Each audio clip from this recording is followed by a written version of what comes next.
And welcome everybody right here to the Paranormal View on the ParaX Radio Network. I want to thank everybody for being here tonight. Hope you have a great time. And thank you for taking the time to be with us. I want to thank those also listening from around the world. We appreciate each and every one of you.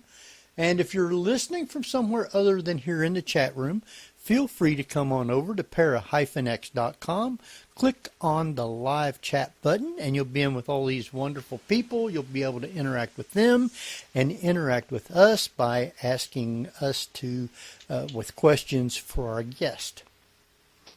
Oh, we have had great week. Last week we did a replay of our 4th of July show from last year, so all of us actually had a week off. Well, most everybody. I ended up having to be here. But anyway, everybody had a great time, and we got lots of stuff that's going to be coming up and going on and everything. And tonight we have a great show. Tonight we have with us Cat Cloco. Hello, everyone. I got my voice back. Well, good. Just in time for the show. They had hot tea. Did you use the marshmallows? I didn't eat any marshmallows.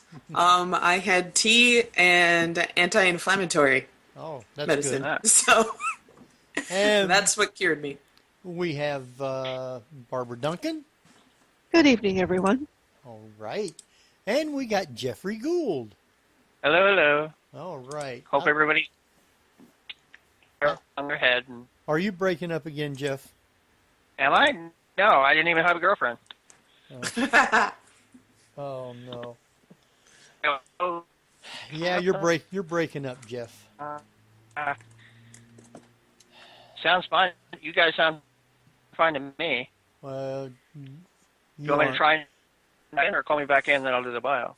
if you want to try that, do that, and we'll see if that'll work better. Okay. Thomas Wertman.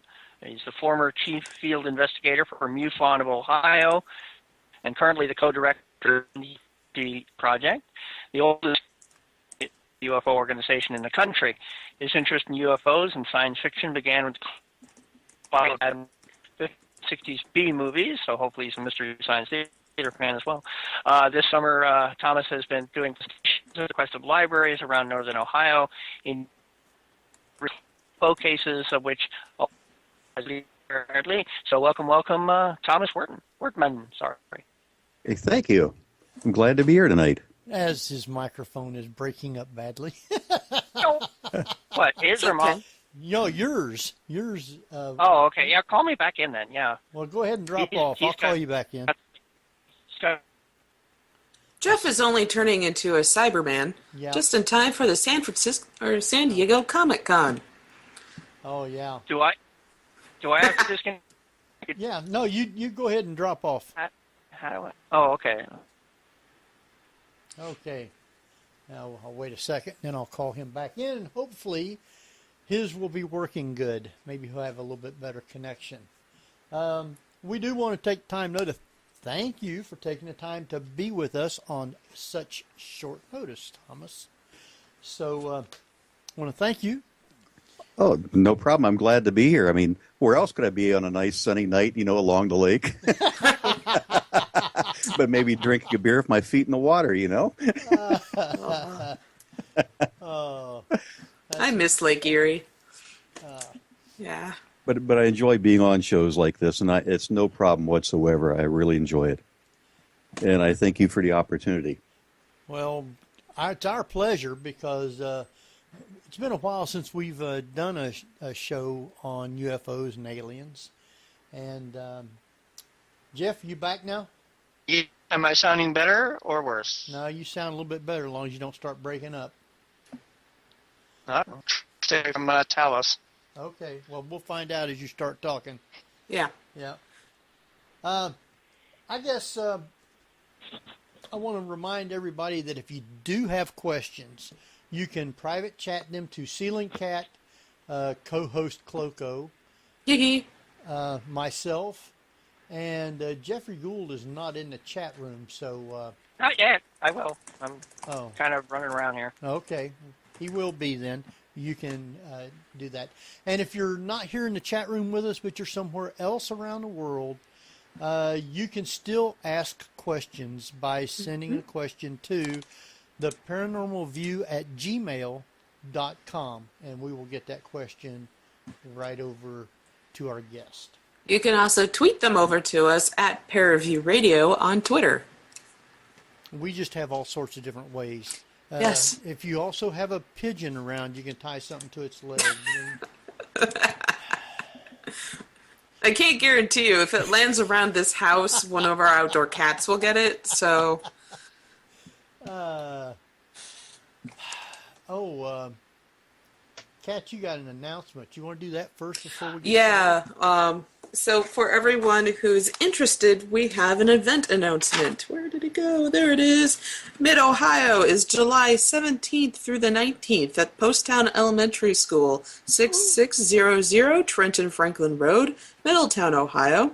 Our friends Rick Hayes, Rosalind Bound, and the Louisville Ghost Hunter Society with Keith Age will be there, plus many more.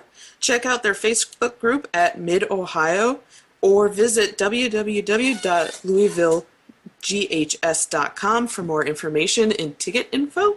It's a great event. Henry, will you be there? I'm going to be there. Awesome. Are you coming? And I won't be able to go. But also, if you know of any paranormal events, it can be ghost events, it can be UFO symposiums like the one that MUFON just had, what was it, June 6th, or any other event such as that, please let us know and write to us at our email, which, what is it, Henry? The paranormalview@gmail.com. Right. Yeah. Or you can always message one of us on Facebook, and we can announce it on air. So please let us know. Yes. Now let's get to, because I'm sure that 2 hours is going to go by real fast talking about this. And we was talking with you just a little bit before we got on the air, Thomas. Has there been any recent activity in Ohio of UFO sightings? We've actually had quite a bit. In the last few years, we've averaged probably about 270 cases coming in a year just in Ohio alone, and that's reported in MUFON. Wow. But this year it looks like right now we're hitting a surge, and parts because of the 4th of July holidays and stuff. But it looks like we're hitting a surge of sightings. And we've got some under investigation right now that I can't go into. Mm-hmm. But we had some, especially ones that are finished up that I did especially last fall going into this year. One of my particular favorites was one that involved missing time with 2 witnesses down in Salt Fork State Park. Oh. And Kat, I knew that would get a rise of you, Kat, when I mentioned Salt Fork. Yeah.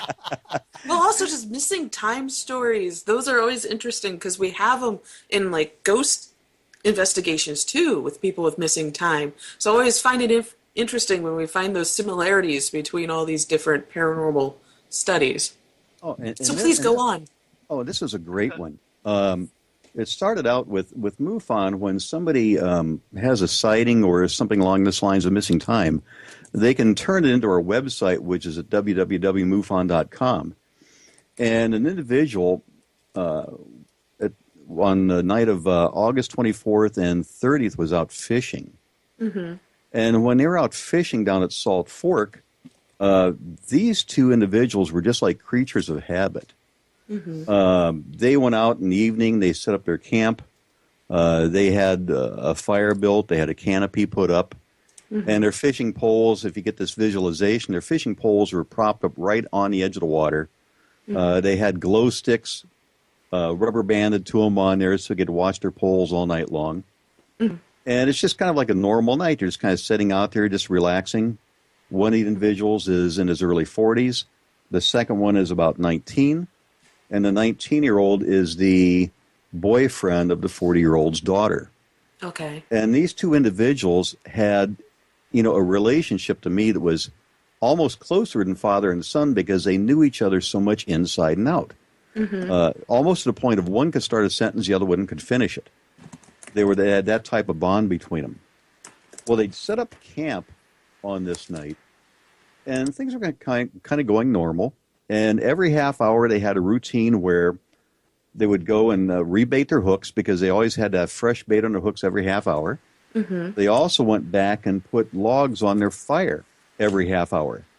And what was interesting is they played a little game where they would take and guess how close they could come to the half-hour time frame. Okay. And it was like a little thing, okay, are we there yet? No, we're not there yet. And they hadn't done it just this one night, but they'd been doing it all the times they'd been down at the state park. And they'd had, I forget how many hundreds of hours, they said, fishing at this state park. So it wasn't like the first time. So they have this routine going all along until about 10:30. They happen to look to their north, and they see some lights drifting back and forth low just above the tree lines. The lights weren't as bright as the moon, but they weren't as small as Venus. They were kind of like a size in between. Well, they watched them for a few minutes, and then they kind of said, okay, let's go back fishing. There's nothing really happening with those. And they just started watching their fishing poles again and going through their normal actions. And about 11:30 then, they noticed the lights back in the same region of the sky. This time they traveled farther back and forth to their north, again staying low along the tree lines, again, similar intensity. They watched them for a while, then they said, let's just go back to fishing. So they kind of just ignored them. Then it got to be about in this case, 1:30 in the morning, they heard this shrill voice that sounded like a female to their south. And when I talked to a friend of mine about it, again, here's one for you, Kat. Talking to one of my friends, he goes, oh, that's Bigfoot. Bigfoot got it out because all Bigfoot sound like female and they have a shrill voice. And that was one because Salt Fork's full of Bigfoot down there. Well, I'm a little bit more cautious than that. But they said, they'd heard his female voice. And about 15 minutes later, they'd almost pulled up camp to leave because that voice freaked them out so bad. Now, here's two individuals who'd been in a state park hundreds of hours. Right. And all of a sudden, this shrill voice spooked them so bad they almost left. About 15 minutes later, they remembered the 90-year-old was baiting his hook. And the 40-year-old was sitting in a chair. And next thing you know, the 40-year-old looks at his cell phone and says, hey, dude, you're not going to believe this, dude. He goes, it's 5:19 in the morning. Whoa. So it went from 1:30 to 5:19 in the morning. They have no clue what happened.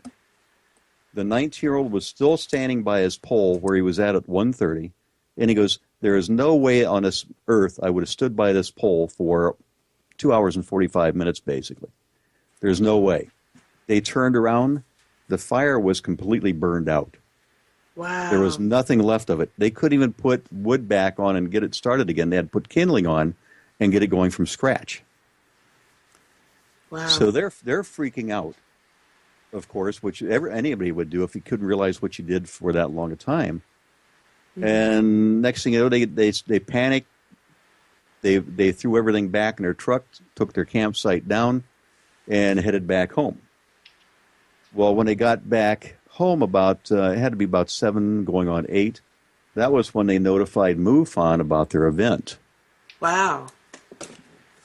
And MUFON got in touch with me right away because we have a group that they call the STAR team. When you have high-profile cases that come in, we've got some great investigators in the state of Ohio, but not just Ohio, but across the country. When something comes in like this, it's a much higher profile. We want basically some of the best on these cases. And they called me right away and said, we need you to get in touch with these individuals, talk to them about their story, record it right away. And that's exactly what happened. I got a report in from our national office, which is out in California. They sent me the details of the event. I called the witnesses up. And I took them. They were totally freaking out on the phone even. They were just so nervous, and they had no clue what happened. We talked the events over, and I said, could we get together, discuss it more in detail, or better yet, can we go right back down to the state park that same night? So what it is, I talked him into going back down to the state park. And we relived all the events that happened to him that evening before. And they went through everything, setting basically to the point of almost setting their canopy up. They reenacted that, putting their chairs where they were, putting their fishing poles back, everything, then reenacting the whole scenario. And as they're doing it, I'm of course documenting everything, but then also I'm trying to eliminate possible knowns at the same time. Right. And one of the things I did is they had their coolers still in their truck yet. I flipped the coolers open, completely full of bottled water, like they said that they take with them all the time. There was no alcohol. Because that was one of the things in my mind first. Okay, here they are sitting along the water, maybe drinking a beer, kind of kicking back. That's what we all think when we're doing an investigation. Exactly. What were they drinking? Exactly. Were they doing anything else? No, absolutely not. They repeated their stories like they told me earlier in the morning by phone. They repeated them verbatim. They didn't miss a beat because, like doing investigations, you would take them through the story backwards, midways out, any direction through the story to see if the story remains consistent. And it did. Now, something that was really unusual was when I was talking to the 19-year-old. We were reenacting the event, and we were standing along an access road because, as you know, Salt Fork is fairly remote down there. I mean, here we are in a state park. There's a few houses in the area, but not that close. And this 19-year-old, at any little twig, he was almost jumping out of his pants. He was that scared. Wow. And here he'd been down there hundreds of hours, but now for some reason he was just totally terrified. The best comparison I could give to this individual, and it's not in a derogatory way, but he was almost as hyper as Barney Fife. I mean, he's just jumping around back and forth. I mean, fidgety all over the place. And any little crackle, any little sound was setting him off. The 19-year-old, or I mean, not 19-year-old, but the 47-year-old was not as bad, but he was very close. He was also extremely high-strung. And he was being completely bothered by the fact he had no clue what happened during that 2 hours and 45 minutes. And, I mean, we went through their story forwards, backwards, and it was incredible on there. And just looking at it from their face value, what they said, it's an incredible story. But this is where also as an investigator, one of the things I do is, one of my investigators called me yesterday and said, basically, he says, you're kind of like a skeptic to people on the outside, but when people get to know you, all of a sudden you're open to all these other options out there. And I said, that's right. I said, because when you do investigations, you have to look at things to a degree from a skeptical point of view. I don't want to buy into everything right away. I want to look at things and kind of prove things out, or as I call it, let's get them passing a litmus test every step of the way. Well, before I met with the witnesses down in the state park, I'd already pulled flight records for that region. And there was only one aircraft that was close to the 11:30 time frame in that area. And it was a possibility because it did pass overhead. So I look at the fact and I make a note, okay, 11:30 time frame, possibly aircraft passing overhead. That could have been one of the lights that they saw. But the ones that they saw earlier in the night, that was not the case. There was nothing over in that region that they would have seen at that proximity. So the lights, I have one possibility, one not. Then I looked at a lot of the other details. Okay, I gathered the clothes from them. We took the clothes and we've got those. We're looking at those for evidence. A friend of mine has those right now. Even though it's been some time since the event happened, it takes a while to go back and really do a good analysis. Also, it depends on our time constraints. One of the things we noticed when we looked at the clothes initially was kind of a pinkish cast on a 40-year-old shirt. It was on the back of the shirt, almost where somebody could possibly place a hand. It was a very slight discoloration you could barely make out. There are some other areas on the clothing that went back, were identified as actually paint under a microscopic analysis. Mm-hmm. But the pinkish color, we're not 100% sure, but there is a potential. Again, this is just an outside thought that what if something made contact, it passed over a moisture to the shirt, and it was on the outside of the shirt, by the way, not the inside, but maybe it started causing almost like a mold type effect and caused a discoloration. A similar type of appearance, if you remember the Betty and Barney Hill case of the 1960s. Oh, yeah. A friend of mine has fragments of that dress because she's one of the ones who did some later analysis of it. And in comparing kind of the two together, Betty Hill's dress also had a discoloration going from the blue to a pinkish cast on the outside. So one of the thoughts may be, what if there's something touched them and transferred whatever sweat, maybe, whatever, from their body over to the back of the shirt? So there's still possibilities coming out of the analysis of that clothing on there. It'll take some time, but, who knows what we're going to turn up on that side. I've gone back, matter of fact, that same night that we went down, we were walking the whole region, and I couldn't find anything on different instruments I had. Nothing popped up out of the ordinary. But when I was talking to the 19-year-old in the road, and this goes back to your area now, Kat. Yeah. When I was talking to him in the road, I said he was like Barney Fife the whole time. One time he reacted. I felt a sensation off in the same direction he reacted to. And the region where they were at was the region down at Salt Fork where there were several deaths. One was down by, I believe it's by a waterfalls back in there, like a small cave back in. Oh. And that's interesting. He reacted to something back in that direction. And I felt a sensation. I've also had feelings myself. I don't claim to be psychic or nothing like that, but I have sensations at times when I'm out around certain investigations. Yeah. And that was the only thing I felt that entire night. When we made our trip back, what was interesting is the 40-year-old's reactions when he was driving. On the way down, he warned me, he said, I drive like a maniac. He says, I go 80 miles an hour all the time on 77. Oh, so he drives like Henry. You drive like that, Henry? No. Yes. No. Oh, my goodness. Keeps cranking up that flux capacitor. You put it in cruise control and just go? That's what I do, yeah. I thought I was going to go into a different timeline without was driving back from one of our locations. It's like Back to the Future.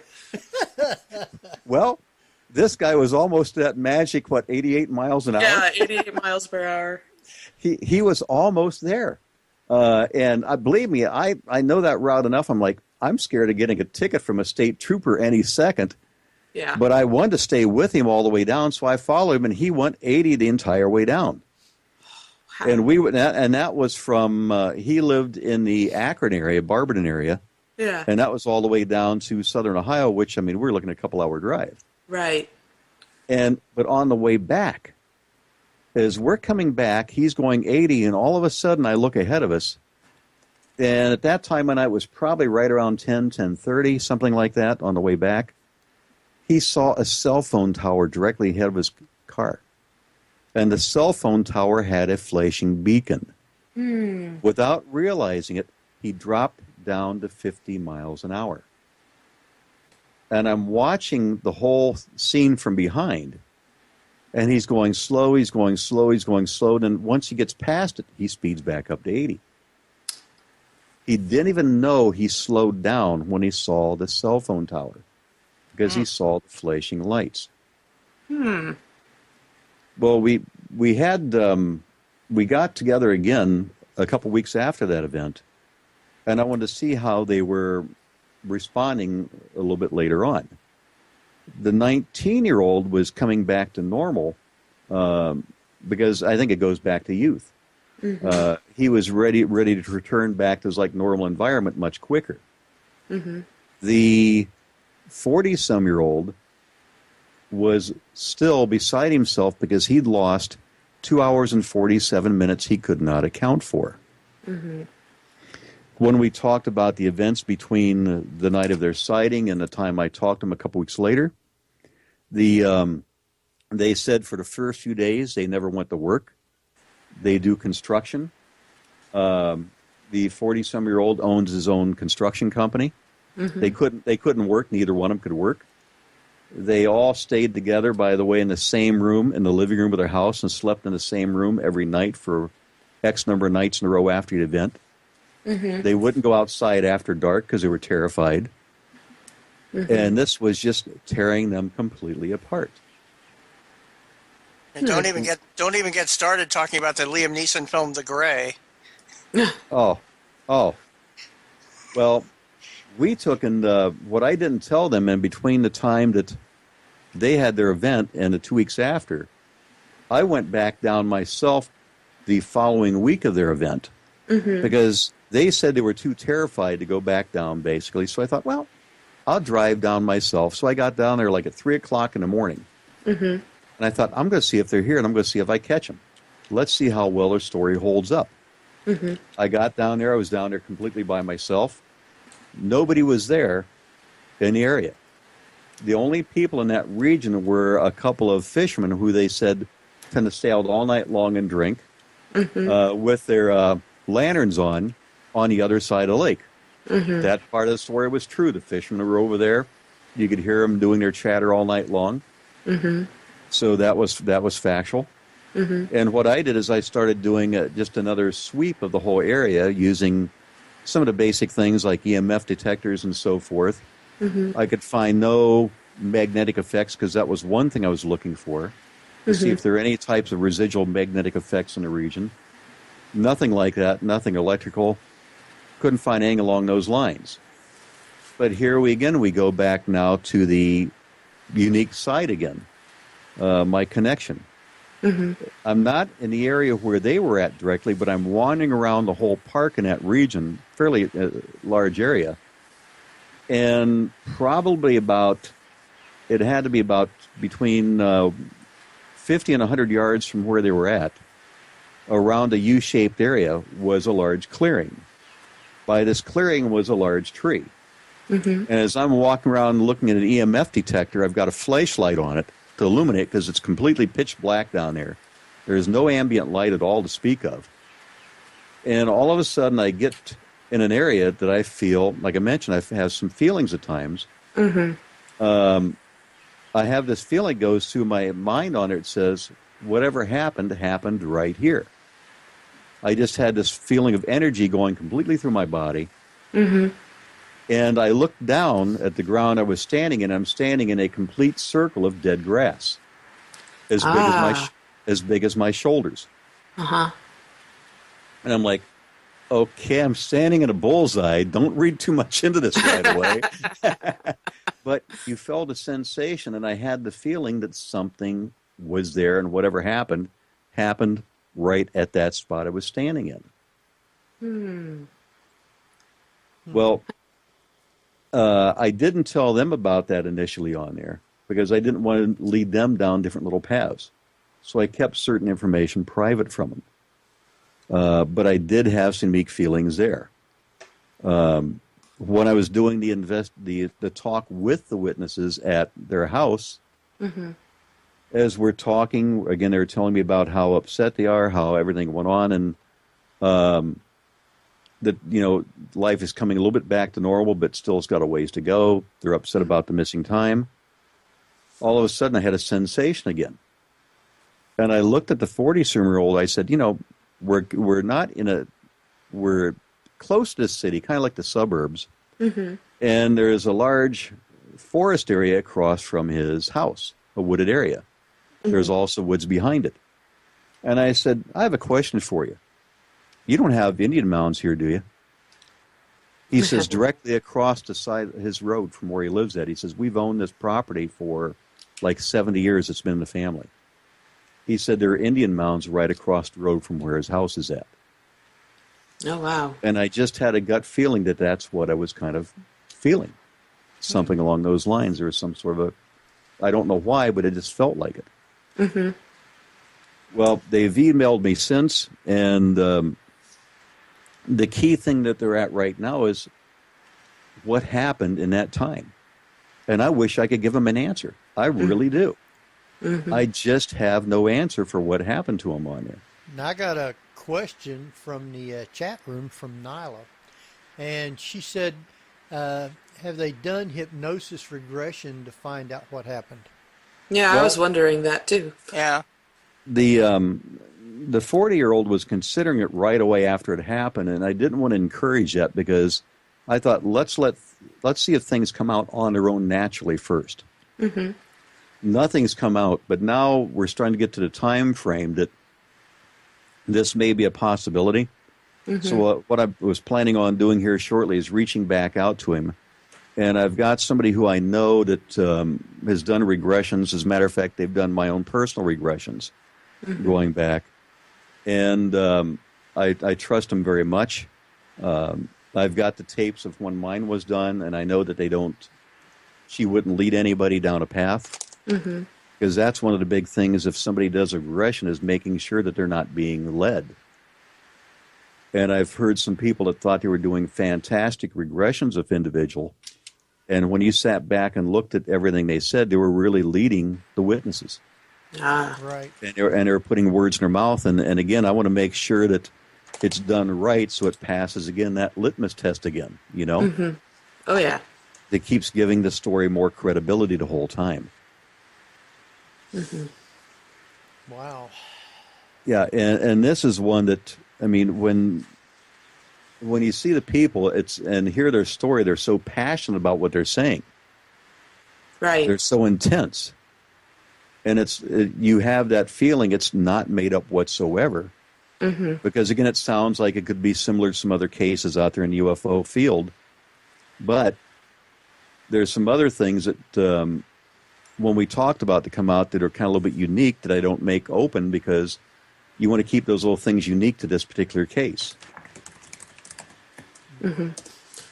It's interesting with how they reacted, sleeping in one room, not doing a lot of stuff at night. It really reminds me of people who have suffered from poltergeist activity. And what really brought to mind was actually the haunting in Connecticut case, and I cannot remember that poor woman's name. Carmen Reed, there we go. Yep. Just how she describes how her family went through that traumatic experience, how they went through shock. They all slept in one room together and were afraid to go around their house. And I find a lot of similarities with these types of cases, with also the alien UFO cases. So I'm always fascinated with that. Oh, and these two witnesses were just torn apart. Mm-hmm. A couple of things I didn't mention, too, is the wife and the girlfriend had contact with them all night long by cell phone up until when they had their missing time. And then they were able to reestablish it after the event was over. But they even talked all night long as they were fishing down there. The wife and the girlfriend would call up to check on them, see how things are going. And they lost contact at the exact same time. Now, the one thing I wasn't able to pin down is the phone records because I thought it would have been great if I could have got the phone records and all of a sudden if we'd have seen the cell phone signal picking up on a different location. Ah, yeah. I was hoping for that, but I couldn't produce anything along those lines. But that would have been a major thing right there. If, next thing you know, their signal would have popped up who knows how many miles from where they were at. Yeah. Wow. Yeah, that would have been something like that. Yeah. This is one of the best ones we had recently, besides one that we had also. It went back to, again, this one was closed, went back to last fall. This one was down closer to your region down there in the Cincinnati area. It was actually I cannot remember the county off the top of my head, but there was actually a potential landing down there of a craft. Where Well, Cincinnati's in Hamilton County. We have Warren and Butler County. it was just north of there. It was kind of like north of Cincinnati, east of Dayton. East of Dayton? East of Dayton, right in that region. Okay. Where we had an individual report, in this case, that he was coming around the turn. The next thing you know, he sees a craft along the side of the road. Wow. The craft had blinking lights all the way around the outside, and it was hexagonal shaped. It wasn't like totally disc-shaped. It was more like a hexagon. And as he comes around the turn, he's watching the object, and the object then raises up, takes off, and he starts following it down the state route as far as he can before he loses it. Our investigators went down there. Again, they did the same thing. They did sweeps of the region. They took their instruments out, anywhere from, including Geiger counters, and they found nothing out of the ordinary down there. The ground also wasn't pushed down because it just hovered above the grass and hadn't collapsed really the grass down for that reason. But the details of it were excellent from what the individual turned in. And the night before, there was another object reported, a very similar object about 20 miles from here, above the ground. So you had a correlating case within 24 hours of that same region. Wow. That's interesting. These are the ones I like the most because we get a tremendous amount of what we get are the lights in the sky. Yeah. And as I tell people, 80-90% of the stuff that comes in we can explain with enough information. But that 10 to 20%, like you know, is what you really want to go after. Yeah. Yeah. That's the good stuff. Oh, yeah. What's interesting is you'd think they would want to be more stealthy. You know, if they have these anti-collision lights or whatever it is, they're blinking and sort of like, hey, look at us. It's Pretty either cool, that or huh? it's either that or maybe, who knows, maybe they're colorblind. I don't know. Ah. Oh, that's entirely possible. They might not work on the same visible spectrum as us. Yeah. That is right. That is right. Exactly. Or who knows, maybe it could be part of maybe a propulsion system for all I know. Because about this field of UFOs, who really does have an answer where they truly come from? A lot of speculation. Speculation and guessing. It is. And I think what we're going to do is we're going to go ahead and take a break. And welcome back, everybody, to the Paranormal View here on ParaX Radio. We want to thank you all for joining us this evening for a very special conversation with our guest, Thomas Wertman, the director of the State of Ohio's MUFON. Welcome back, Thomas. Oh, it's good to be back. The question I have for you is that the reactions that you're getting from these potential abductees seems to be very similar to post-traumatic stress disorder, and I'm wondering, when you analyze the conversations and their experience, you look for commonalities and trigger points to that stress? Yes. And when I do, like a lot of my investigation, I've got a background also in HR and so forth, and I like to look at body language. And when I talk to the witnesses, I like to really watch the reactions at certain points, see if certain, types of topics trip their trigger, so to speak. And when I was down there at their house a couple weeks after the event, the 40-some-year-old found out that I was actually doing a talk at the library about 20-some miles from his house. And the topic of my discussion that weekend, it coincidentally happened to be abduction. And he started getting extremely upset because I didn't invite him over to that discussion. And I was watching his body language the whole time, and I said, well, first of all, I said, didn't want you coming around because if you've had some events, I don't want things that I may discuss potentially contaminate some of the things that you experienced on there, or that may have happened to you on there without you knowing it. And we talked for some time about it, and he was very upset emotionally about it. He says, well, you should have invited me because I would like to talk about this and everything else. And I said, well, it's only been 2 weeks after the event. We need to, really research this before we start doing anything, outside of this realm.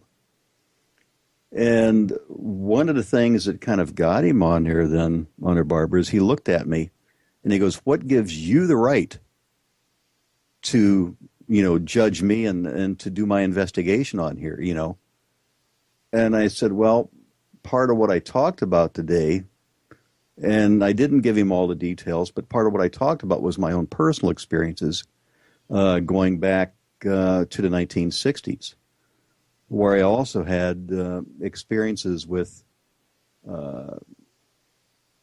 missing time, the things along those lines, back when I was as a teenager. And we sat down and I discussed, gave him some insight, not complete details, but some insight on my background. And all of a sudden, he was kind of like he took this big sigh and he goes, I guess you have the right to kind of do my investigation and be involved with what I've done because of what your background was itself. And again, just watching his body language, his reactions and everything else, to me was very telling about, him personally. And again, I had the feeling that he wasn't making it up. He was being very honest, very forthright on there. And no matter how much I tried to kind of trip him up and see if he would make a mistake, he didn't. He kept repeating his story exactly the same.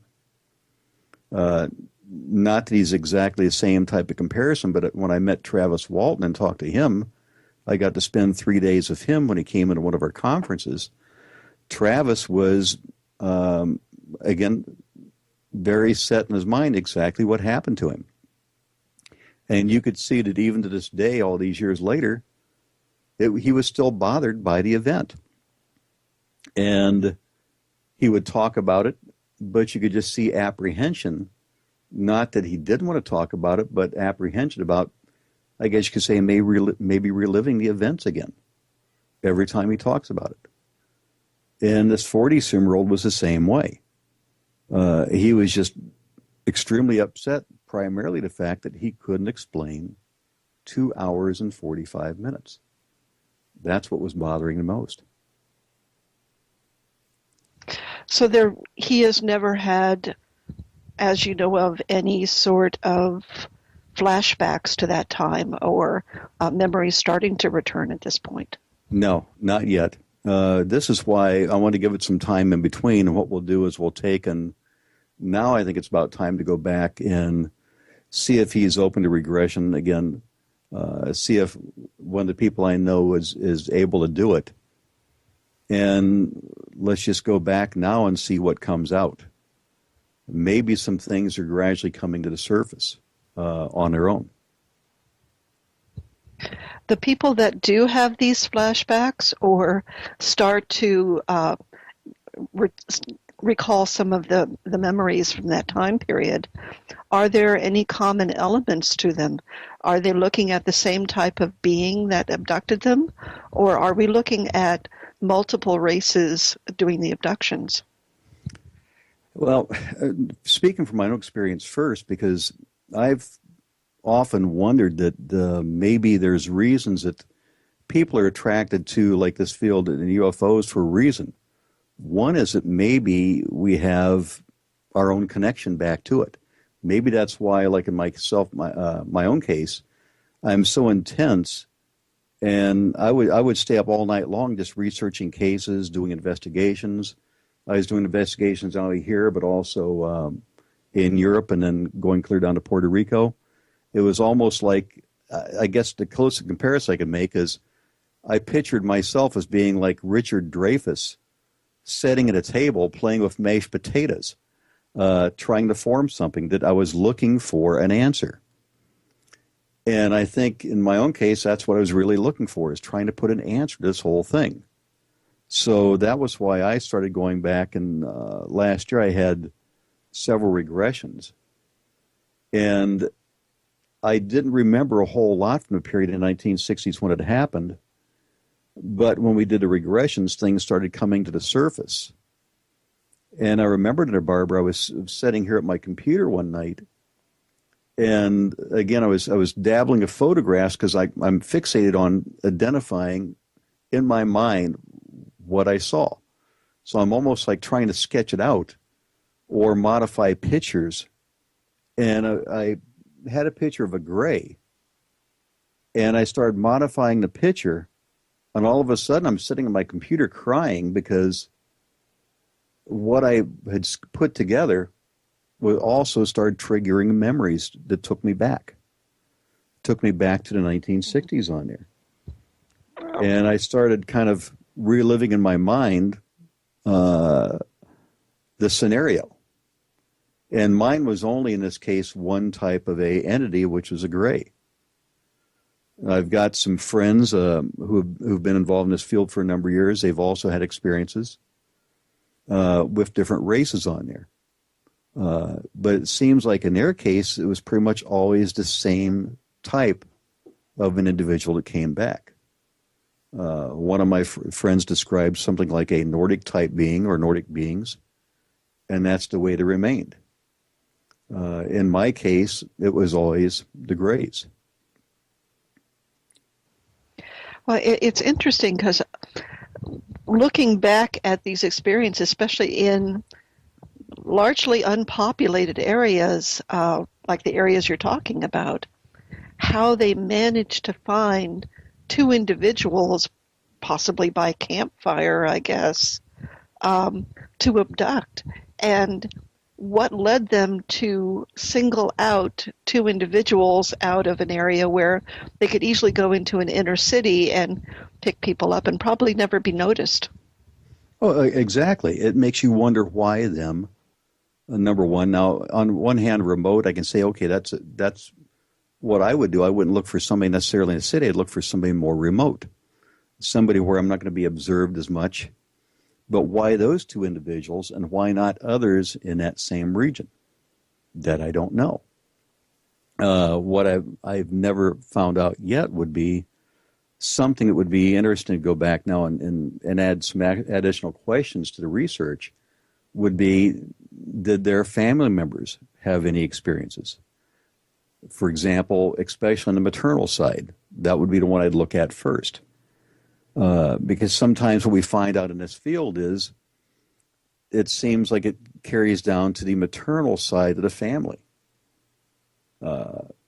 It goes from, let's say, for example, grandmother to daughter to granddaughter in a sequence.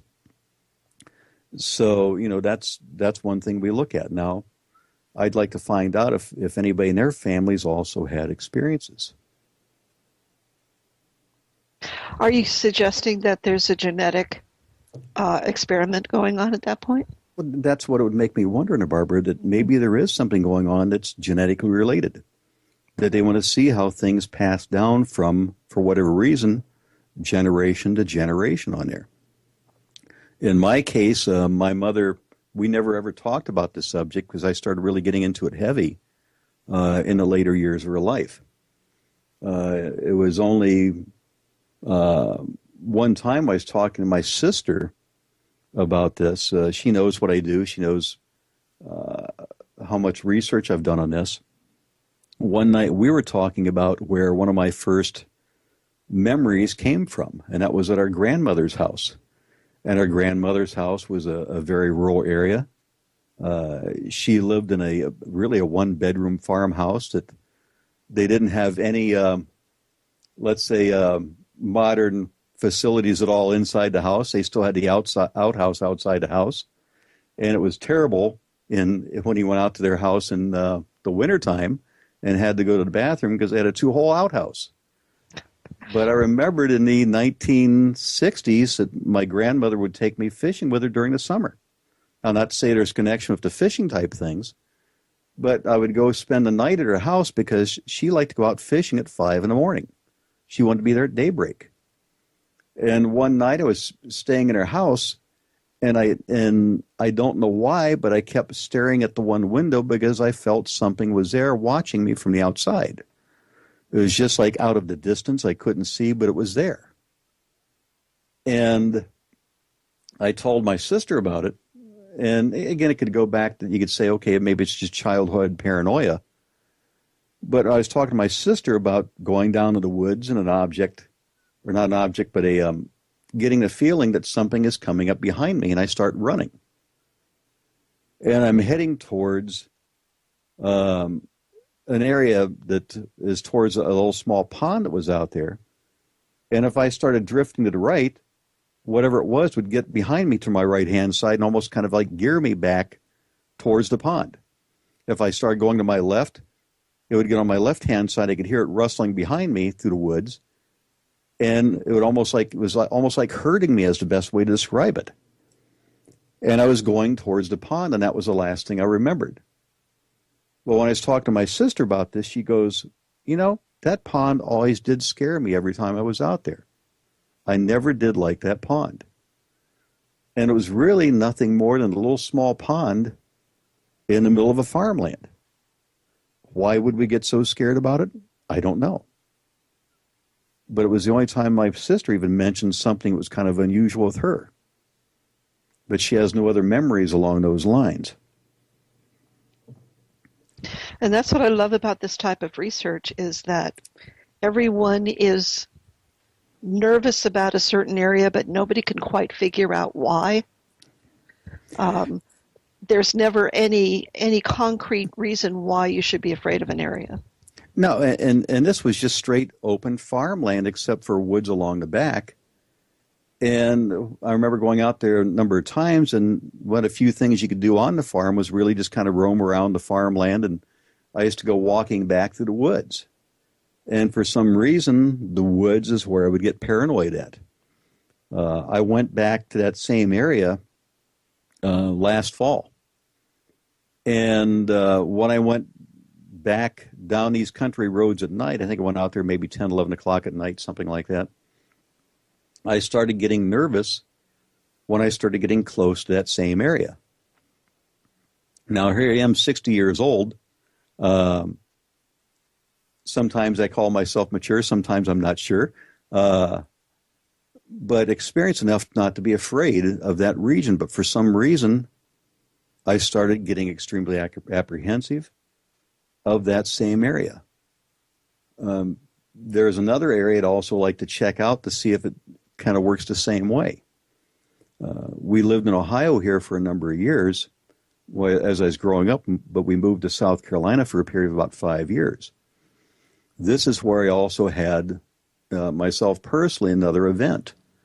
This was in the late 1960s. I was probably about 13 years old at the time.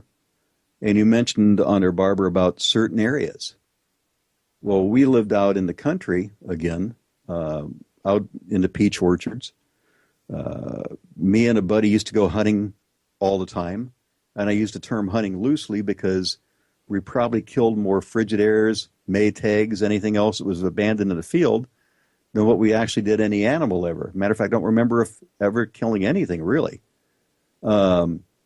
But as we were out on one of our hunting expeditions, we had 12-gauge shotguns. We were going through this wooded area behind my buddy's house, and we started getting deeper and deeper. And he brought up a story, or first of all, he mentioned about, he says, you notice? He says, we don't hear anything out here. I said, what? He says, it's really weird. He says, do you hear anything? I said, no. He says, that's the problem. We don't hear any birds. We don't hear any animals. There's no squirrels, no wildlife back in there. And he was 2 years older than I was, and he started getting nervous again, very excited. He wanted to get out of the woods, and he started talking about a creature back in there that was really, he was describing a Bigfoot, which I didn't know that much about Bigfoot at that time. I'd never really heard that much about it. He's describing a Bigfoot, and I kind of thought he was kind of playing a joke on me, seeing how nervous I would get.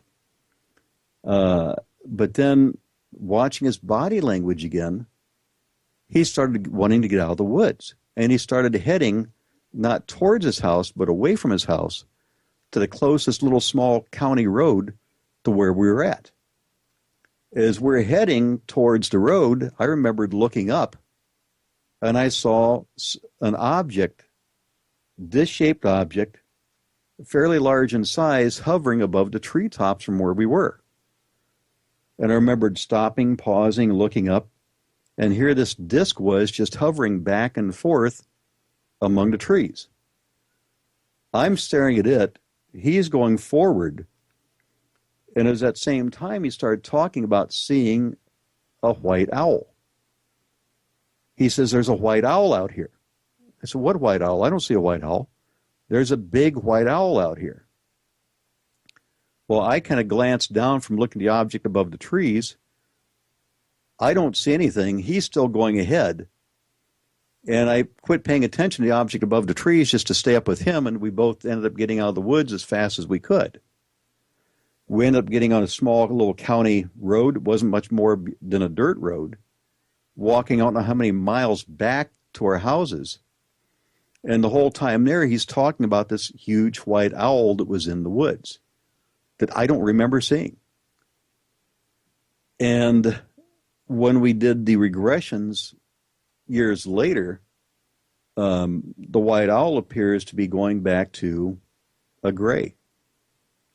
That might have been one of the times I had an encounter with a friend, and maybe the reason it took on, I don't know, I'm just guessing here, maybe the reason it took on the appearance of an owl was to create a semi-friendly image in a child's mind, in a kid's mind, something that they wouldn't be afraid of. But here we are armed with 12-gauge magnums, and we never shot at anything for some reason. All we just kept thinking about is getting away from there, getting away. Mm-hmm. Now, I did go back years later, Barbara, and just for the heck of it, I was Googling Bigfoot sightings, and that road that we lived on was one of the few areas in South Carolina where there's a Bigfoot reported at. It reported like 20 years later. Wow. Now, the white owl is interesting because it reminds me of the movie The Fourth Kind, in which a lot of, I can't remember the lady's name, who was a psychiatrist, but all of her patients under hypnotherapy kept seeing white owls in the windows. Right. Yeah. Go ahead. Is it a post-hypnotic suggestion? Makes me wonder. You know, it made me really, the way I think of it is, it was something like a suggestion that you're not seeing us, you're seeing something else. You're seeing the owl. And again, I just think it was maybe to protect, to the 13 and the 15-year-old from seeing what they really were seeing at that time. And at the same time that around events, this time of events, I'd had a number of periods of sleep paralysis. I'd also started I developed ulcers that they could never figure out why an individual that they started when I was roughly about 11 or 12, why an 11 or 12-year-old would develop ulcers so bad that almost killed me at 15 because they started bleeding so bad they couldn't get them to heal whatsoever. They could never figure out why I was always so nervous about something like this. My grades in school were fine. There was no situations at home which would have created events like this. I kind of always pictured our home life was almost like the old sitcom shows like Ozzie and Harriet, Leave It to Beaver, so forth on there. There was just a normal home life, nothing out of the ordinary. But I think at times now that maybe this is why I'm so attracted to this field, is because I've got a connection. And the regressions tend to bring more of that out. The regressions that we did, I was able to have 3 sessions that each one of them went to be about an hour and a half long. And on I think it was the first one, the person who did the regression said she never heard so much come out on a first session in her life, because it came out about the encounters of the Greys, being in a large room, dome-shaped room. They remembered seeing several entities in the room, and I don't remember any, per se, instruments being taken to me. I just remember being stared at from a very close distance by something that had eyes that basically penetrated right through you. And it was eyes that you sensed absolutely zero emotion in.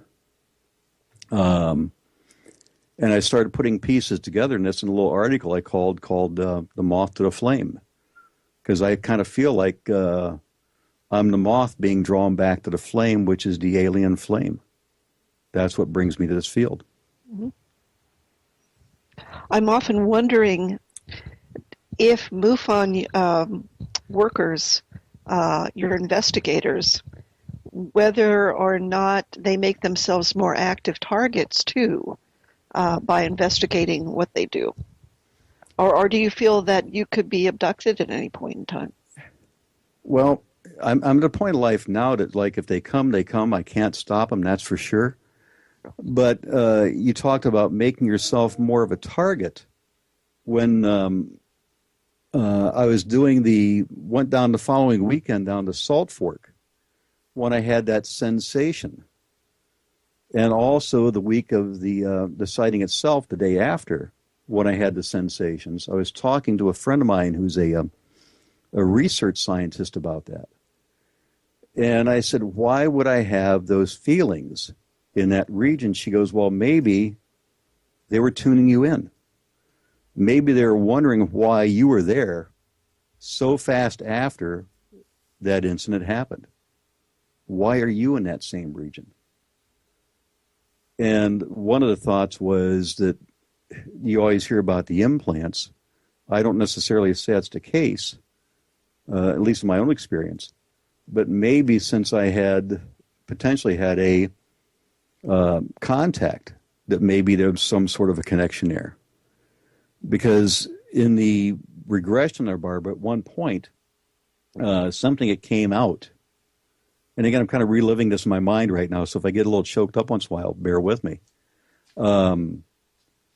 What came out was something went wrong. And I kept saying over and over and over again, something went wrong.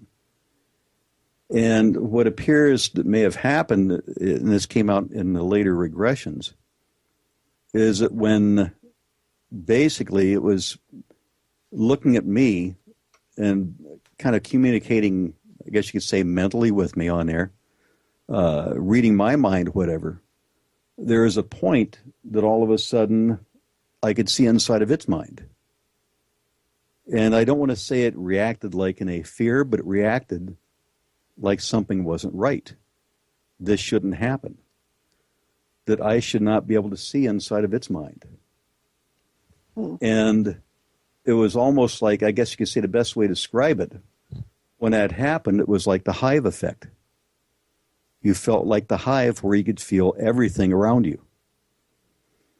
And what happened next was, here I was this 13-year-old kid that may have gone through a number of abductions over the years.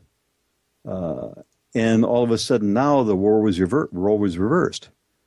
You were the one that was in charge. You were the one that was in control of me. And now I'm seeing what's in your mind. And I remembered setting up, and it was telling me you can't set up. It didn't touch me, but it kept trying to tell me lay down, and I wouldn't. And I became the kid that now was the role was reversed. And it was just, every time I think back, it was just a really, it just bothered me every time I think about reliving those experiences on there. I can imagine. Wow. Yeah, and I've even had other effects since then, because I was doing an investigation long distance. We didn't have that many people doing investigations in Puerto Rico. because MUFON in some areas is stretched very thin. And I was working some cases down there by phone to help out. And I was talking to a witness who had called our national office and reported seeing an object.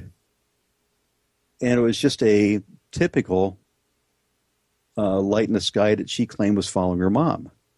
Her mom takes off down the road, and it did supposedly follow her.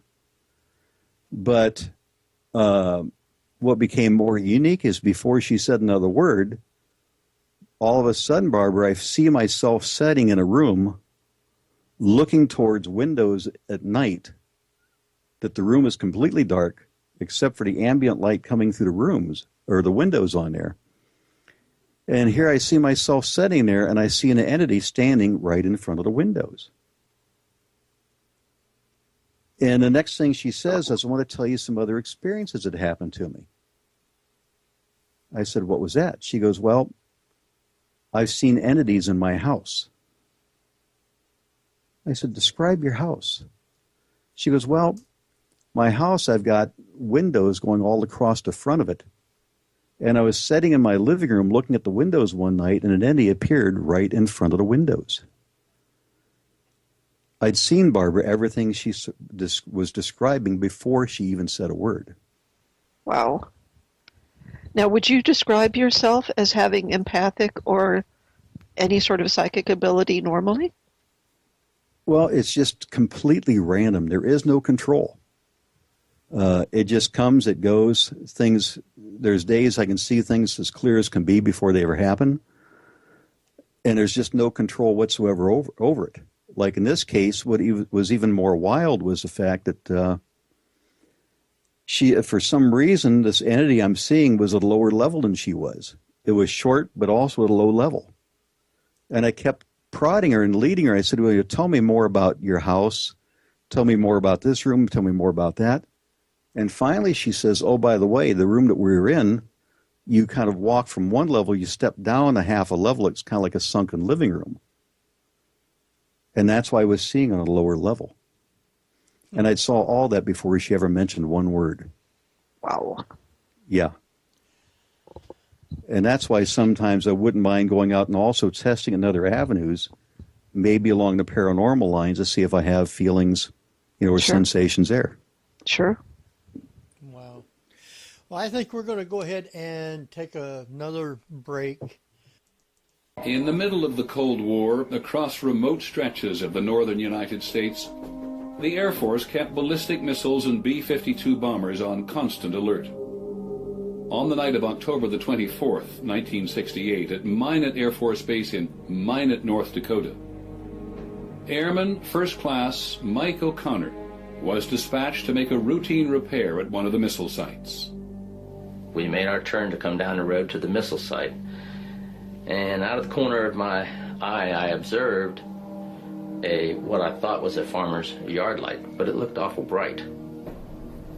As we proceeded down the road, the object appeared to lift off the ground and parallel us down the road until we came to the missile site, at which point we got out of the truck and it just kind of hovered there. Staff Sergeant Bill Smith was in charge of security for 10 nuclear missiles. That night he reported seeing strange objects. These objects would rise, they would speed up, they would slow it down, they would hover, they would dart very quickly one way or the other. We were just not really sure that these were things that we could explain. The Minot control tower diverted a B-52 to investigate. Captain Brad Runyon was the B-52's co-pilot. The air traffic controller asked us if we would mind going out to this one area and looking for something. I was curious, and I said, well, what are we looking for? And they said, well, you'll know it if you find it. The navigator on the B-52, Captain Patrick McCaslin, suddenly identified an object on his radar screen. I saw a return, faint one sweep, bright the next, large, off our right wing, 3 o'clock, at about 3 miles. And at that point, I asked the radar navigator to turn on the camera, which would then take pictures of whatever was on the radar screen. These pictures of the radar screen show the object flying in formation with the B-52. This thing was climbing out with us and maintaining the same heading we were. That was unusual. But what really watered my eyes when this thing backed away and allowed us to turn inside of it. When the object suddenly disappeared from the radar, the bomber turned back to find it. Co-pilot Runyon was the first to spot what appeared to be a glowing craft hovering near the ground.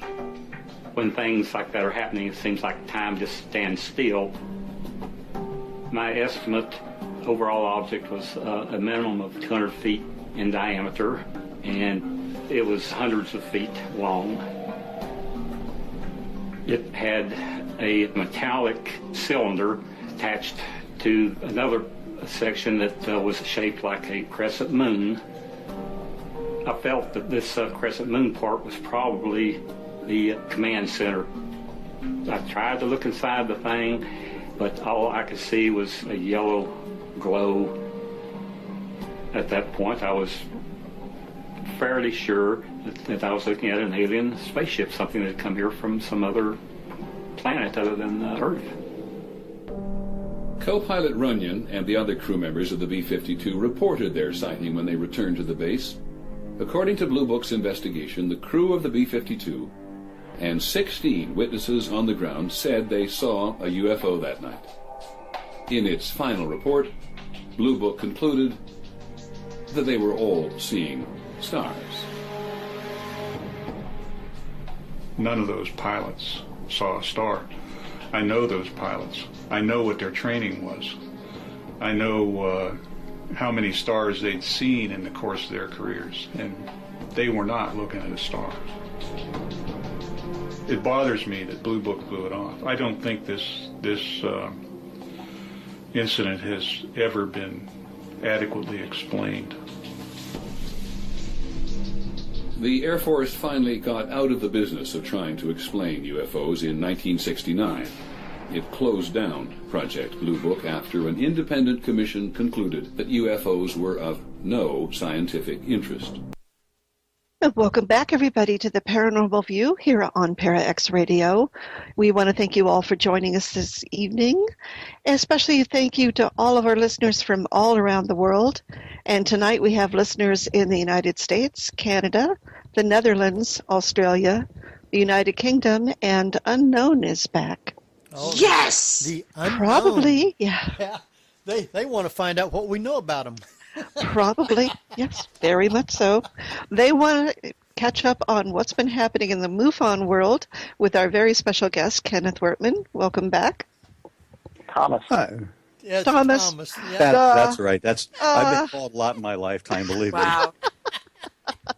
Every one of us have managed to mess up your name somehow tonight. That's right. And my mail, the only one that comes in the right name most of the time is occupant, you know?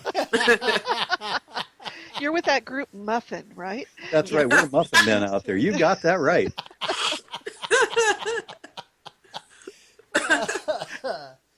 Oh, wow. No, yeah. That's all right. We have to laugh at ourselves, you know. We do, especially when we start to take ourselves way too seriously. That's probably the time to get out of the business for any of us. We were at a conference not long ago, and somebody says, I have an unusual question for you. I said, wait a minute. You're at a UFO meeting saying you have an unusual question? Give me a break.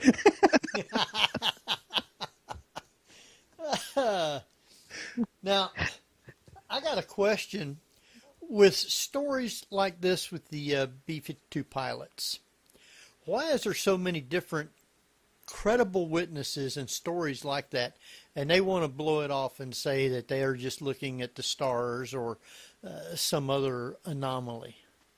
Yeah, and that's a great question. I think at that time, you know, going back to the 60s when that happened, Blue Book, depending on who was in charge, seemed to be more out to disprove or, you know, discredit people than really do good, serious investigation. One of my friends has some of the Blue Book files. Coincidentally, they were found in a garage. and he bought them on Craigslist, just to give you an idea how some weird stories come up. But when you look at the investigation behind him, it's very superficial. Because in the boxes of case files that are marked declassified by the person in charge of the book at that time, his name was Quintanilla. He did classify these documents, but Quintanilla himself was a skeptic. He didn't buy into this whole thing. He would be the first one probably to try to discredit stuff, because when he did a case in Portage County, like in this case the Air Force one was 1968, there was one in Portage County in 1966 involving deputy sheriffs. Quintanilla's first comment, basically, deputy sheriffs, was, "Tell me about this mirage that you saw."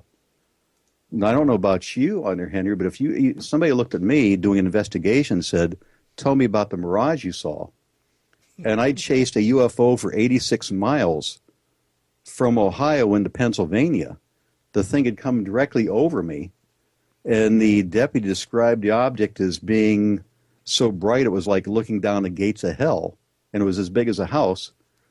And he told me that basically I was looking at Venus. It would have got really ugly. But that was the type of things that were being done at that time. And I guess they actually felt like people would believe whatever they say that way? You know, or at least try to discredit it and make people look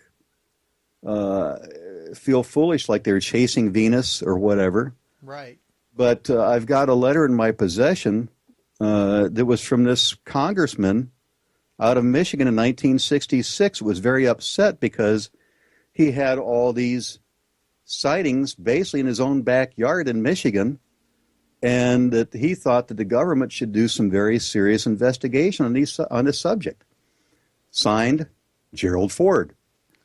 Oh. Now, what happened after that once Ford got in the White House?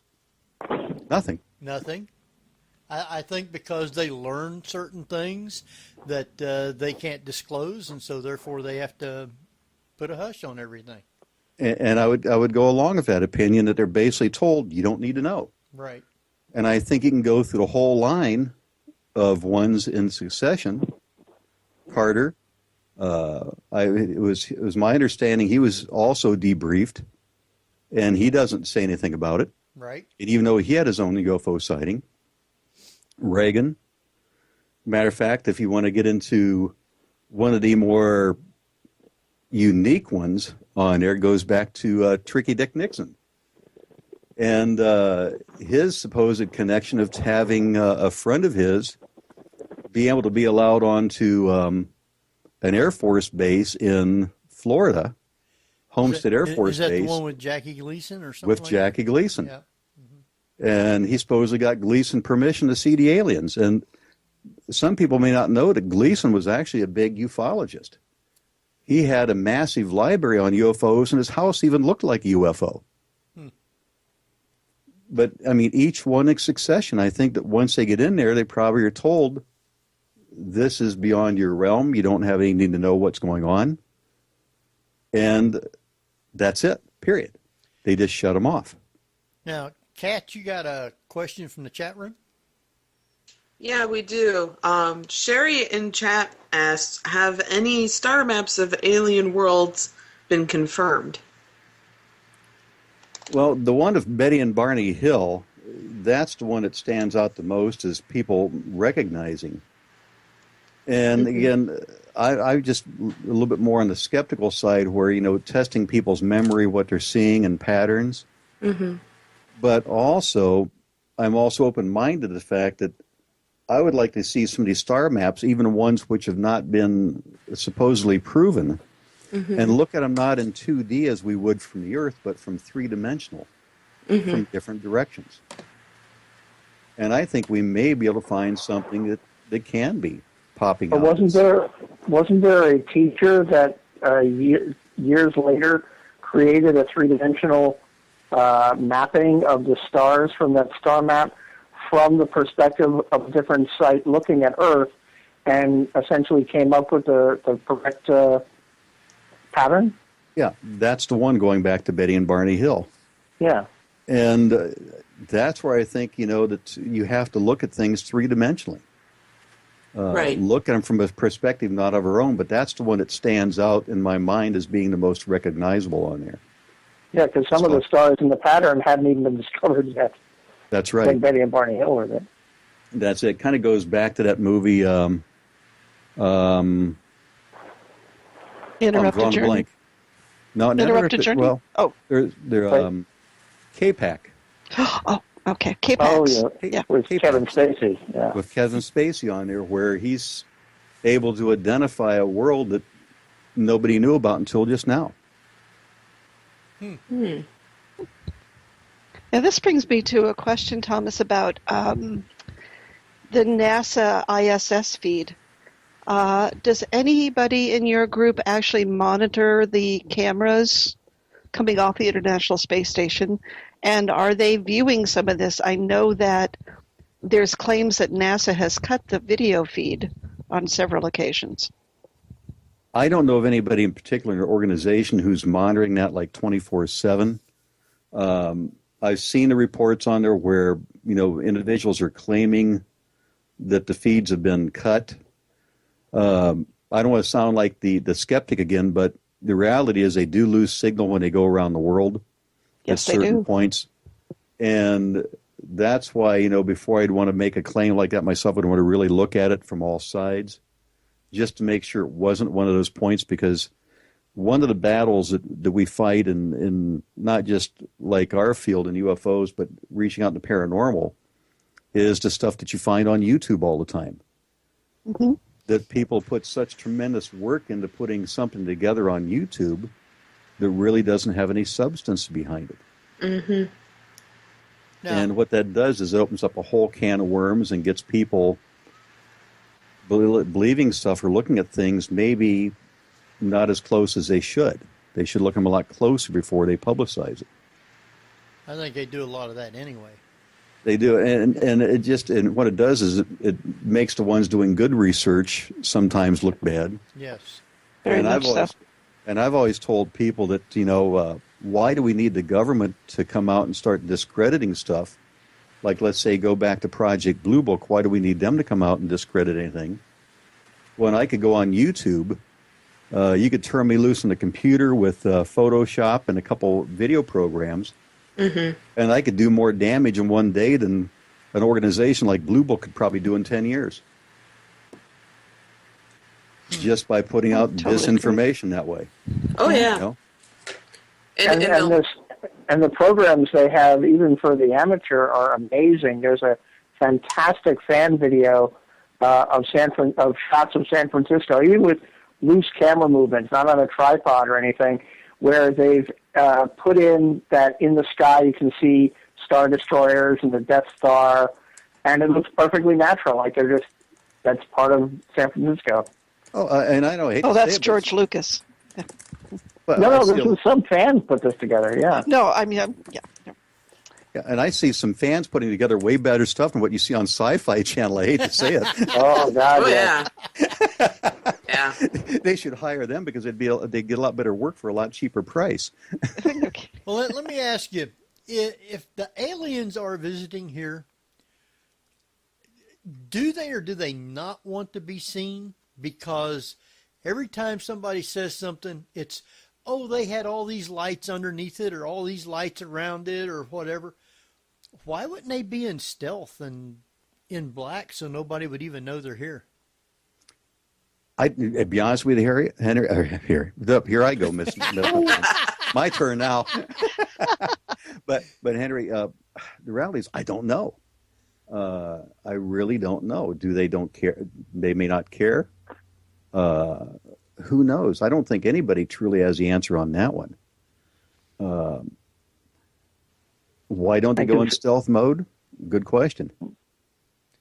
Well, I would assume that if they can travel all these millions of miles and all this stuff, that they should have the ability to be invisible, you might say. Yeah. Exactly. Turn your lights off, or, well, like when people up here around Cleveland say they see something coming in. Well, I look at the fact that, they may be seeing an object out there. Why isn't it picked up on radar? Well, if we've got stealthy aircraft that can't be picked up on radar, why would we even begin to think that they would be any different? Right. Yeah, which is true. Of course, there's theories that our stealth technology is reverse engineered alien technology. And there's been that question out there for years: that have we gotten help from somebody, or have they found something, reverse engineered it? That's very likely because, in my opinion, I don't think that even though that this race may be in theory, who knows how many years ahead of us, hundreds, thousands of years. Oh, yeah. Mm-hmm. I mean, look what we've done in the last 120 years. Right. And if they're that many more years ahead of us, just think what they might be. But I'd also think that they could be prone for error just like we could. Right. Mm-hmm. That they're going to have something potentially go wrong too, because I can't picture them being infallible. Right.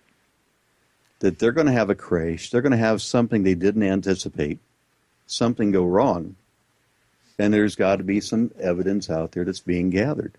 Yeah. Yeah, but then you get the classic the government conspiracy aspect that if it were to crash in an actual town somewhere, the government would go in, cordon it off, kill everybody who's seen anything, and say, "Oh, there was an outbreak or something," and cover it up that way. That's it. And that's part of the reason, though, we've got, like in our case, the STAR team, that we want to get somebody there within a few hours after something happens, like in my case in Ohio, before the government ferrets it away someplace. Right. That actually kind of brings me to the point, wasn't the MUFON conference in Ohio this year the theme, the media, MIBs, and orbs? Well, we had the media in there. It was actually James Fox, who's done 2 tremendous documentaries. Okay. I Know What I Saw and Out of the Blue. Mm-hmm. As a matter of fact, he is a man that's very passionate about this subject. Mm-hmm. And he even got, in this case, Jimmy Carter on on camera to try to talk about his UFO experience. He tried to do it for a long time, and to get Carter on there talking about it, he actually sent his father up, who was a quadriplegic in a wheelchair, and his dad was mic'd. Wow. And he had his dad ask him the question, "Tell me about your UFO experience." And Carter started answering it, and he's like, I got to get out of here. I don't want to answer any more of these questions, even if the guy's a quadriplegic. But he's put out, if anybody wants to see him, 2 of probably the best documentaries on this. And he's working on a 3rd one now called 701, which is based on the number of unsolved Blue Book cases. Oh. Now, we got another question from the chat room. Yeah, we do. It just came in. It's from Cy, and he asks, what kinds of radiation saturation effects would be needed to duplicate the type of radiation in hydrophobic soil that we are seeing from UFO landings? That one, I wish I can't answer that one, unfortunately. That's not my specialty. Okay. If one of my friends was here that's a scientist, I'm sure she would gladly give you the answer on that one. Okay. If Cy wanted to know the answer, who could he contact at MUFON to ask? They would have to probably refer him to just a general MUFON number, and they would look out to one of their scientists or one of their contacts on there. They'd send it down line. Because everything is dispersed pretty much out of our main office out in Oxnard, California. Okay. Or I should say Irvine, California. I'm thinking of Oxnard right now. Irvine is so not Oxnard. I'm just saying. I don't know where I heard this, and I don't know if it was an article or a documentary, but somewhere there was something that some millionaire either contributed a ton of money to MUFON or essentially bought MUFON so that all of the, and somehow got legislation, almost secret legislation passed, that all of MUFON's findings would go to him. He's like some reclusive millionaire or something, and I don't know where I heard this. He's not really so much reclusive on there, Jeffrey. I know you're talking about Bob Bigelow. Yeah, yes, that's what I heard about. Bigelow Aerospace. I don't know all the details, to be very honest with you about it, but I do know that he gave MUFON, I think it was roughly right around $500,000 towards doing investigations. And that goes back to the group before I got involved with them called the STAR Team. So if something happened, that we would have people immediately on site. So that way there's money for, let's say if you're in a state like Texas, which is fairly large, you need to get somebody on the other side of the state, there's money there for airline tickets and stuff, and also to fund the investigations. All the extents of money I really can't answer on there. How much exactly was given, where all it went to. My area is pretty much in Ohio. We didn't see any of it here in Ohio at all. But the idea was he was wanting to get information back.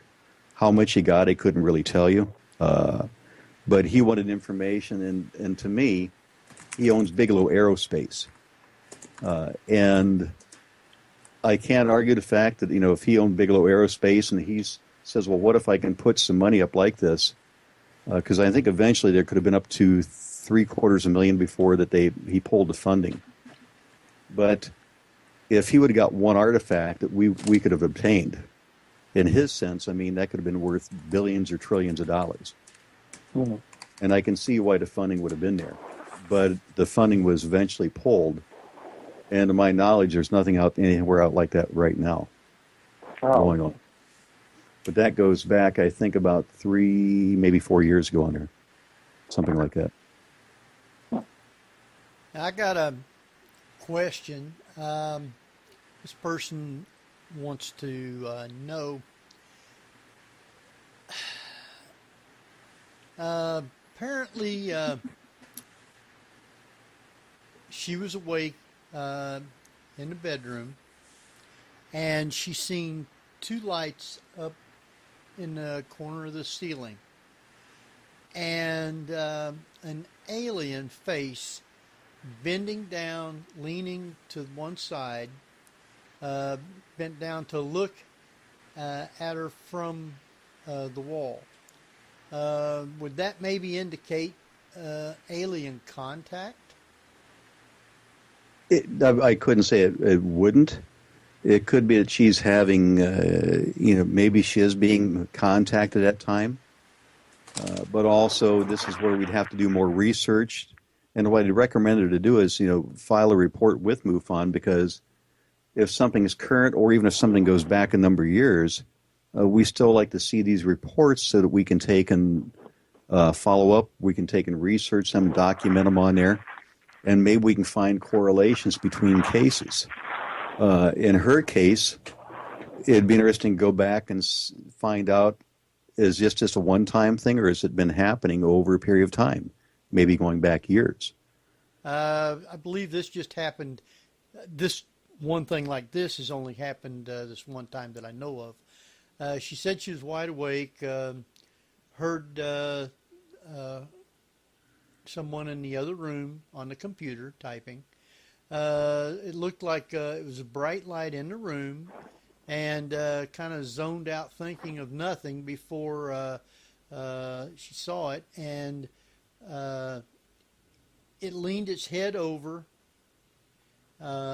looked at her, and it was like a typical gray alien from the upper chest up, and it tilted its head sideways and looked at her. Yeah, this is one I think where we'd have to do a lot more, research, a lot more talking to the witness, getting as many details, more details as we can. Just on a short, first time in looking at this, I don't want to go either way, because this could be one where maybe she is having an experience, but on the flip side, with so much information on TV, again, not to say that this is in the case here, but so much stuff on TV that people can be in that state, of going to sleep or just waking up, that they could have memories of what happened earlier in the evening on there, something they might have watched. So these are more details you'd want to fill in. Was she watching other shows? Does she do a lot of research in this area? Something which may have contributed, or maybe, and again, I'm not saying in this case, but maybe imagining something like that, just to eliminate that. Okie doke. We do have another question from the chat room. Yep. Okay, Sai asks, how far away does a UFO have to move away before a car can be able to start up again? I don't think there's been any documented information exactly how far that has to be. In the area that I work at right now was where they had the Trumbull County event in the 1990s, where he had Officer Toby Marrero had a UFO come over his car that killed the car engine. And he didn't give any specific distance that it left before his car was able to restart. But one of the things that, in this case, what makes it a little bit more challenging, too, is when you hear him describe it on the TV shows that most people see, when the object left his car engine and restarted, well, that wasn't the true case. The lights came on, but the engine itself didn't turn over because the ignition switch would have had to been.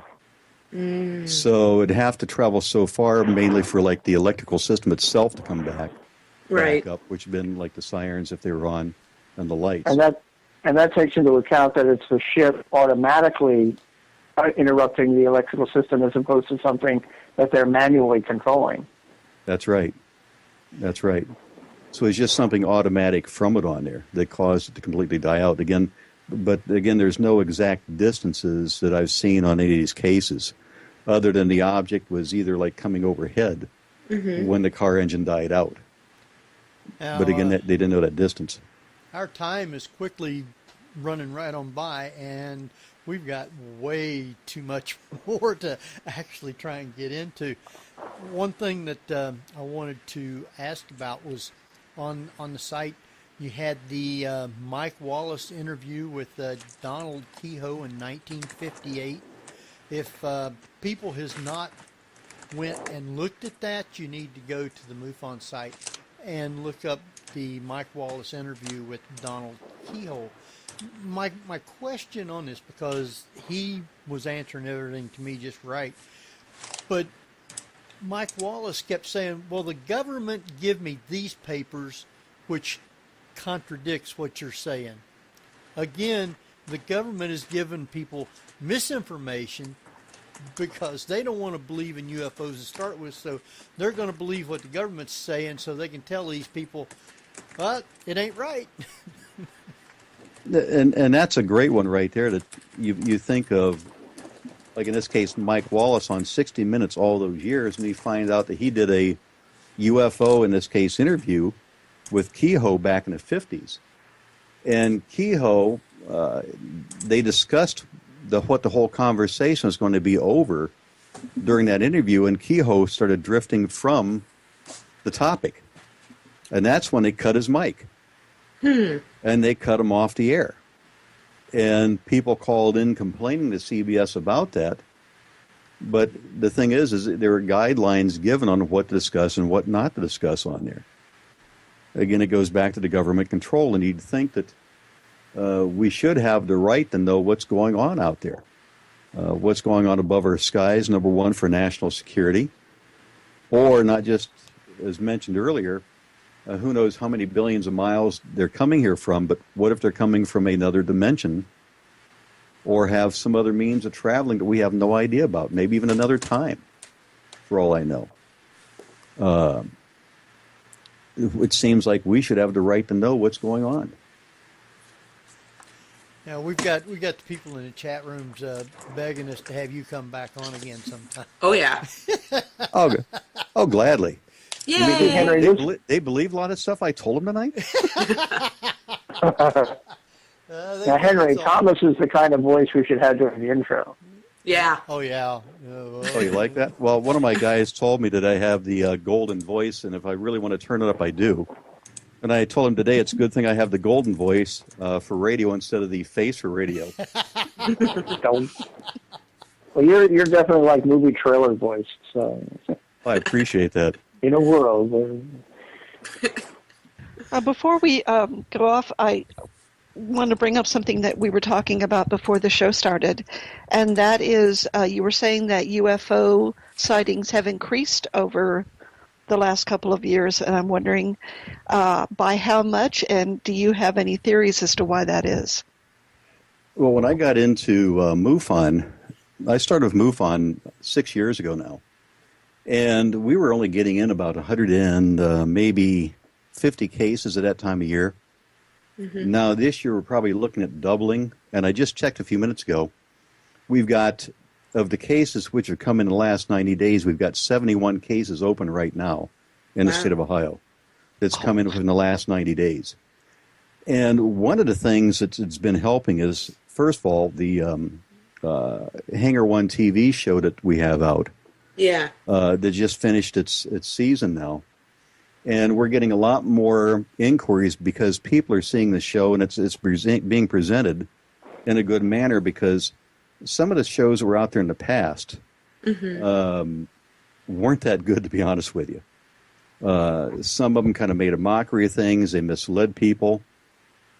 And this shows a big step in the right direction. Mm-hmm. That's helping people start to report, because they know now that MUFON is out there and aware of who we are. Mm-hmm. Also, I think you're seeing, too, number one, more people are open about discussing this stuff than what they did in the 1960s. I'm a director in a college, which I don't know if the people know the college I work at, the higher-ups know what I do in my hobby. They'd probably crap if they'd see about 20 pages of Google notes on me out there. But my students know what I do. Other faculty members have known what I've done for years, and actually treat it very openly on there. They don't laugh. They don't make a mockery of it, because I think they're also looking for a question. And a lot of them have actually had their own experiences. Mm-hmm. And I think it's just getting people more willing to talk. Over the last 4 years, I've conducted programs on the outside, a lot of libraries, some at conferences. But in the library ones, we've been drawing great responses, and I think it's a fantastic way to present to the general public what MUFON is, what we're all about, case we worked on, and bring things out in the open. I'm doing one in a couple weeks in Westlake at Porter Library, where the last 3 times we've had 125 people there.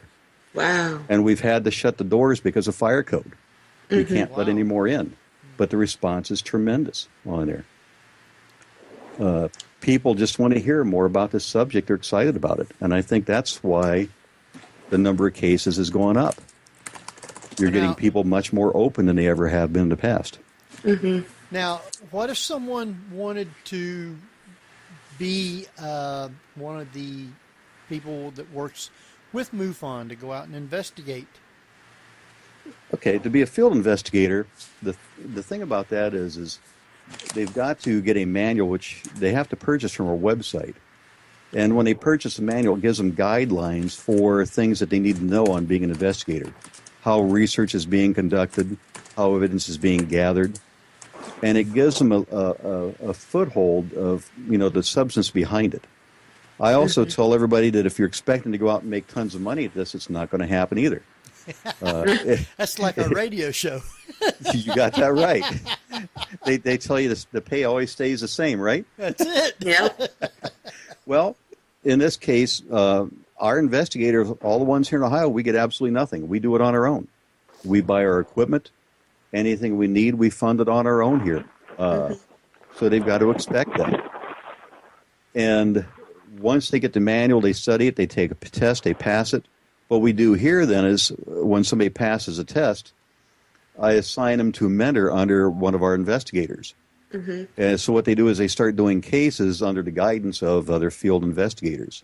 Mm-hmm. And then as they get more fluid with it, they get comfortable with it, and we turn them loose, and we let them start doing their own. Right now, we've got 13 investigators in the state of Ohio. Mm-hmm. That doesn't sound like a whole lot. It seems like a lot, but the thing is you've got the higher concentrations. Yeah. I mean, as big as the state is, 13's not too many. No, but here's another thing. Project Blue Book only had like 3 or 4. Oh, my goodness. For 25,000 cases.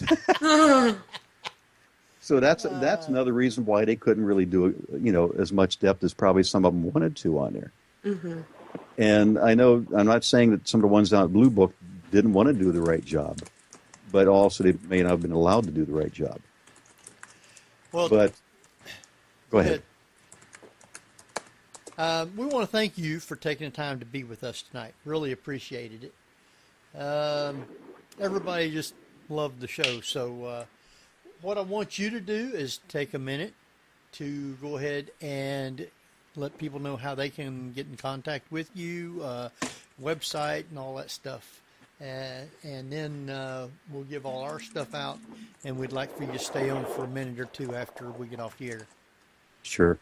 Anybody who's interested in joining MUFON can either go to our national website at www.mufon.com.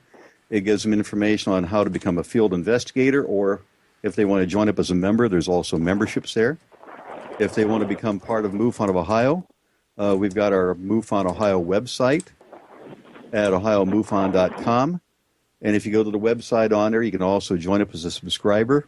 Or if you want to attend a public meeting, we have one tomorrow at the Hilliard Public Library in Hilliard, Ohio at 2 o'clock.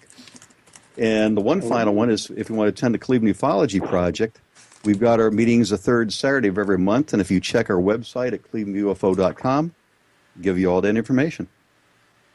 All right. Jeff? I'll see how much I can do this from memory. You can go to my website at jeffgould.net, GEOFFGOULD.net. And if you add the /2011PNV.htm, that's my Paranormal View hub page where you can see previous shows, if I can ever get my computer working again. And podcasts are on that page and on the Spectrum Report page. If I can ever get on there to finish the report page I had started on tonight's show, there'll be links to MUFON, to Thomas's website, and all that stuff. And you can find us on Facebook. Just search for the Paranormal View community. There we are. Please like our page. We're also on Twitter. Cat will get to, but you can follow me on Twitter at Real Badger, REALBADGER. I try and be funny a lot. and you can follow the Paranormal View on Twitter at Paraview Radio. You can also follow me and my graphic novel series Jinxed on Twitter at Jinxed Comic. You can also find it at jinxedcomic.com. And you'll see me at the Rhode Island Comic Convention this November. All right. And next week, I don't think Kat will be, but I will be at the Post-Town Elementary School at the event that they have there. We'll have a booth, and so if you're in the neighborhood, buy a ticket, drop by, say hi to us. Lots of famous people will be there that is in the paranormal field, and we will see you then. I don't have it pulled up right now, but in the weeks coming up, we have got some great guests lined up, so you'll be able to listen to some other great folks. Well, we have James Willis, the author of Weird Ohio, coming up July 25th. Cool. And I really, really suggest everyone come in and listen because he is a great speaker. I've met him many times personally, and I own, I think, every one of his books. Yeah, we got large libraries, don't we? No, I'm not a fangirl or anything. All right. Until then, this is Henry Foister. Jeffrey Gould. Barbara Duncan. And Kat Cloco. Until next week, we will see you then. So, good night, everybody.